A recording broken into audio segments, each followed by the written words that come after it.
মুনার।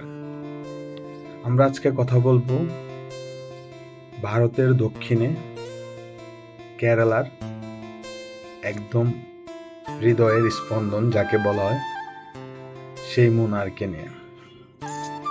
মুনার মানেই সবুজের সমুদ্র, চারিদিকে ছড়িয়ে আছে অসংখ্য চা বাগান, যা কেবল চোখে নয় মন জয় করার মতো। মুনারে ঘুরতে গেলে আপনি যখন মুনারে ঘুরতে যাবেন, যেসব জায়গায় একেবারে মিস করা যাবে না বললেই চলে, উল্লেখ্য টপ স্টেশন, যেখানে দাঁড়িয়ে দেখা যায় পশ্চিম ঘাট পর্বতমালার অপরূপ সৌন্দর্য, যেখানে বোটিং আর শানিত হাওয়া মিলে এক অন্যরকম অভিজ্ঞতা দেয়।